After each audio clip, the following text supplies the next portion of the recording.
Carl Jung, together with Sigmund Freud and Alfred Adler, is one of the three founders of psychoanalysis, which is a set of psychological theories and methods aiming to release repressed emotions and experiences.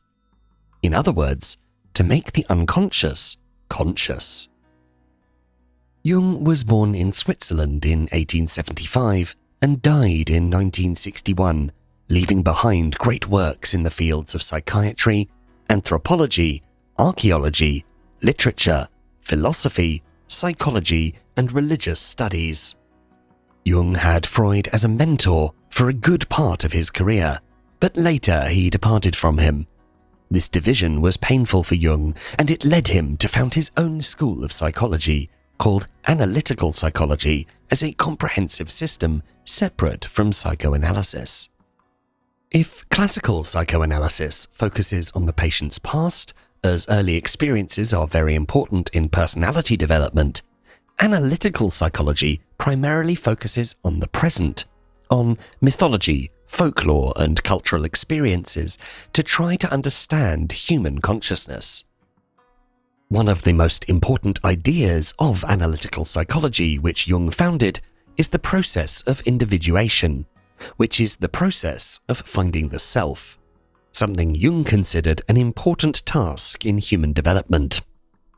While he did not formulate a systematic philosophy, he is nonetheless considered a sophisticated philosopher, his school of thought dubbed Jungian philosophy.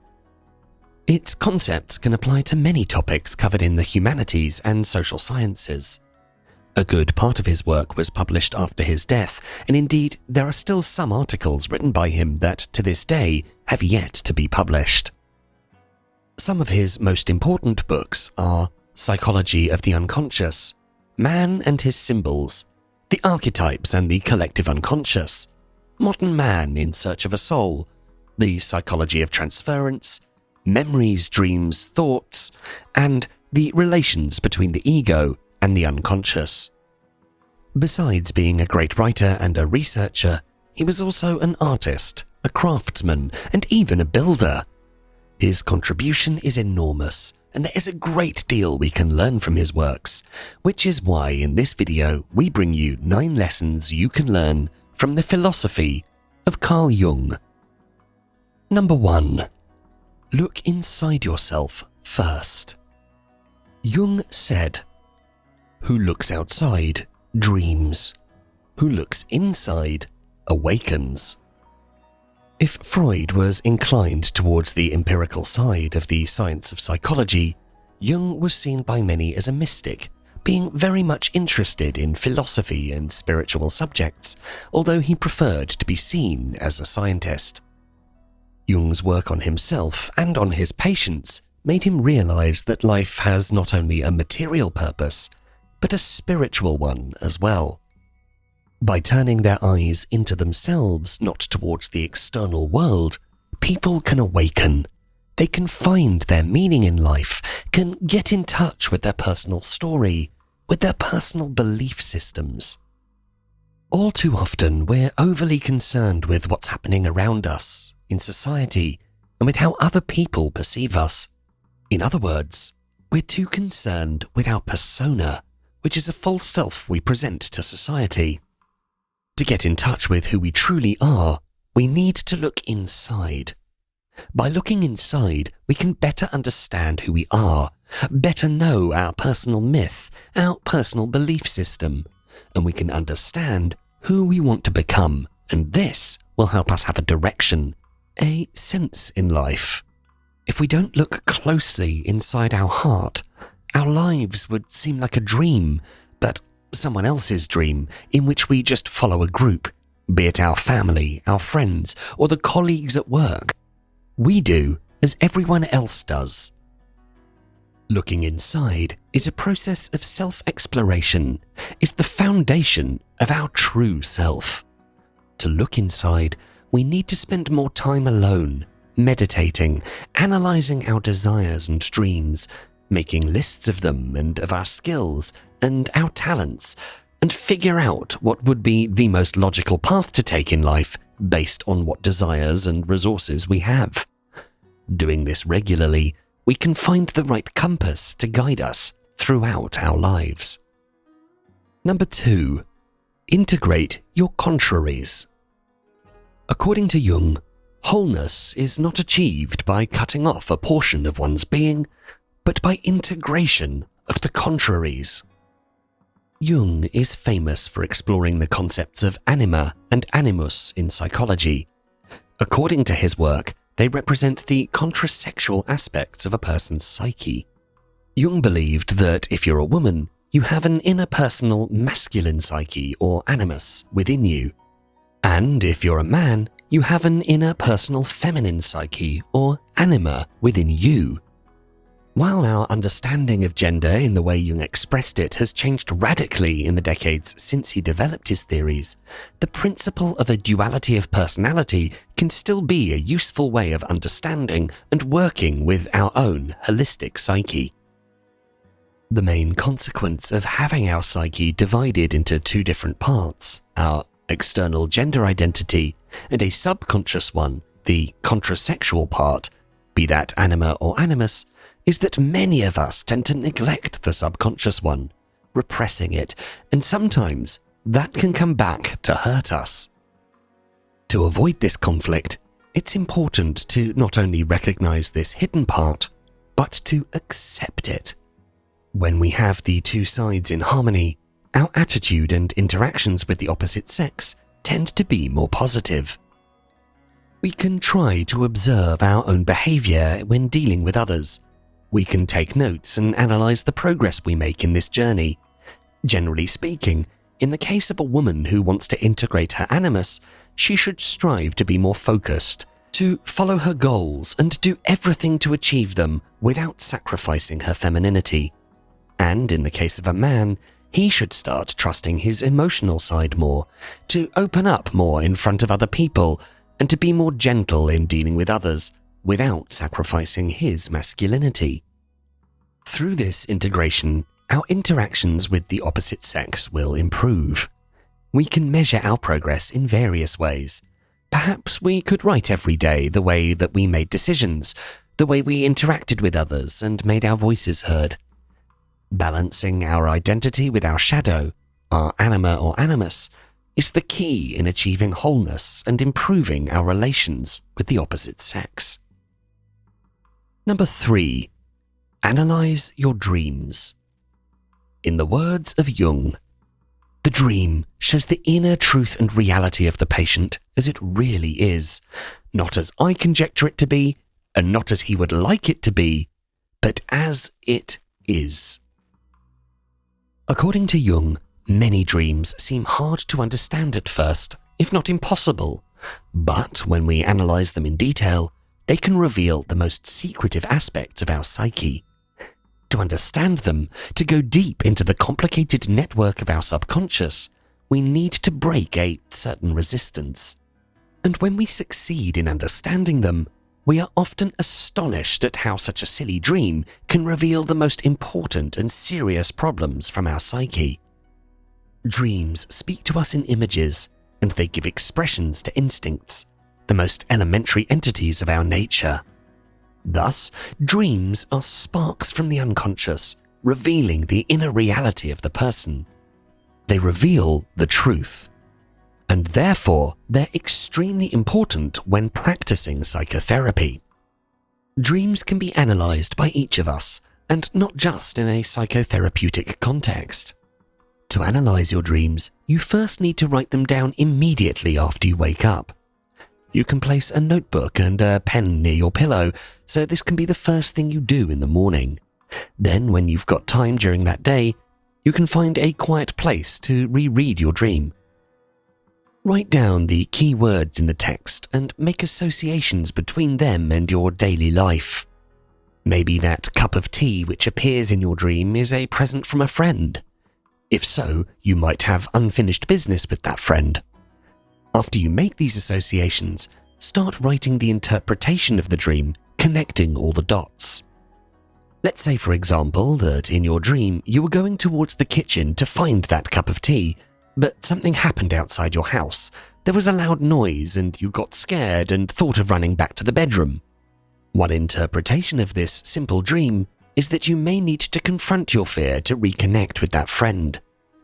Dreams can be much more complex than this, and the more keywords you can find in your dream, the more associations you can make, and the more complex the interpretation will be. Number 4. Learn to face reality. To quote Jung, "What you resist persists." According to Jung, the more you resist anything in life, the more you bring it to you. The more you run away from your fears, the more life will put you in a position to face them.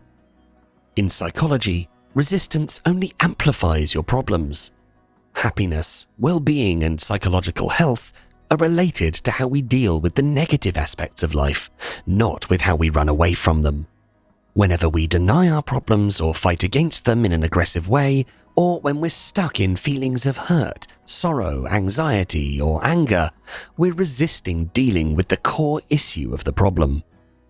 The more fixated we are in our negative or depressed attitude, the more we resist solving the problem.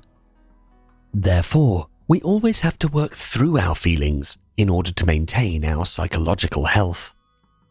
The more common forms of resistance are to deny what is happening, to minimize the problem, to blame other people or situations, and to try to change other people. We often get strongly attached to the feelings we haven't resolved or deeply analyzed. In order to solve a problem, we need to first accept that we have a problem. Letting go of the struggle, accepting reality as it is, thus is the first step. For example, imagine you're struggling to keep up at work. Your relationship with your boss is worse than ever, and you still have to pay your mortgage on your house. Because deep inside, you're terrified of what would happen if you lost your job, your house, maybe even your family if your spouse leaves you, you might have a tendency to minimize the problem, to not let your spouse see just what the real situation is. Meanwhile, at work, instead of having an essential conversation with your boss about the issue that bothers them, you might have a tendency to avoid even being in the break room with them.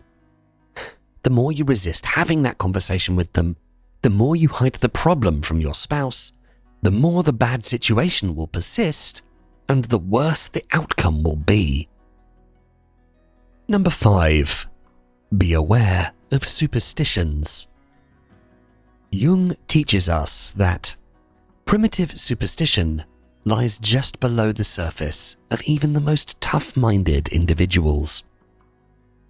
According to Jung, no matter how sharp we believe we are still influenced by common mythology, mainstream religion, and cultural superstitions. Jung believed that precisely those people who think they're immune to such influences succumb the easiest to them. Therefore, it's important to acknowledge how vulnerable we are to them. One of the main concepts which Carl Jung came to is the concept of collective consciousness, which means the consciousness that is common to all humankind. Jung thought that the great aspects of life, like sexuality, are related to some primordial images coming from the collective unconscious. In the collective unconscious, these primordial images were deposited along thousands of years, and they influence our daily lives. Our basic problems are not new. They were repeated several millions of times by our ancestors, and their traces can still be found in our collective unconsciousness today. And superstitions are some ways by which humans tried to face these problems. There's no meaning to running away from primitive superstitions. It's healthier to acknowledge them and find a way to integrate them into our evolved culture, no matter how silly they may seem to be. One of the best ways to make sure we don't succumb to primitive superstitions is to first stop believing we're immune to them. For example, according to Jung, many types of inexplicable phobias are born from the collective unconscious. Fear of the dark, loud sounds, bridges, or blood. Even though there aren't many snakes in Great Britain, for example, it was found that many children have an inexplicable fear of snakes. Humans have always been afraid of snakes. Even the biblical myth of Adam and Eve included a snake, and many superstitions were formed around them. Indeed, scientists considered that there was an evolutionary advantage given to those who avoided dangerous animals like snakes. So, instead of ignoring your fear of snakes and going into their territory without any concern, it's much better to listen to your fear and avoid those areas, or at least take appropriate precautions. It is often advantageous to integrate superstitions into our lives, but of course not at the expense of our faculties of reason. Just because there are no snakes in the grass where you live, doesn't mean you never need to wear shoes. Number 6. Think. Don't judge. As Jung once said, thinking is difficult. That's why most people judge. According to Jung, the process of judging says more about the person who judges than about the person who is being judged. It's all based on the process of projection. What disturbs us in others is often what's wrong within us. Thus, knowing how to observe others and how what they do upsets us can help us understand ourselves more and fix our personal issues. Also, it's a matter of showing empathy to not judge other people, and it's more moral to think before opening your mouth to criticize someone. As the old saying goes, don't judge someone until you've walked a mile in their shoes. There's a fine line between being sincere and being judgmental. Being too honest and not filtering your thoughts before speaking can lead you to make the mistake of reacting too fast, judging people unfairly because you didn't go through all the details of their lives to understand them first. Thus, beware of being too honest too fast. Take your time to really think things through. Analyze a situation from all angles. Consider other people first before considering their actions. For example, if you have an assistant at work whose work's become noticeably and unusually sloppy in recent weeks, instead of rushing them, criticizing their mistakes aggressively, have a short conversation with them. Ask them why they're behaving like this, what's happened or changed recently, and how that problem might be solved. A simple conversation can save professional and personal relationships. Number 7. Avoid excessive pride. Jung tells us, through pride, we are ever deceiving ourselves. But deep down below the surface of the average conscience, a still, small voice says to us something is out of tune. According to Jung, we often fear looking inside ourselves, and we fear the hard work we need to do for self-growth.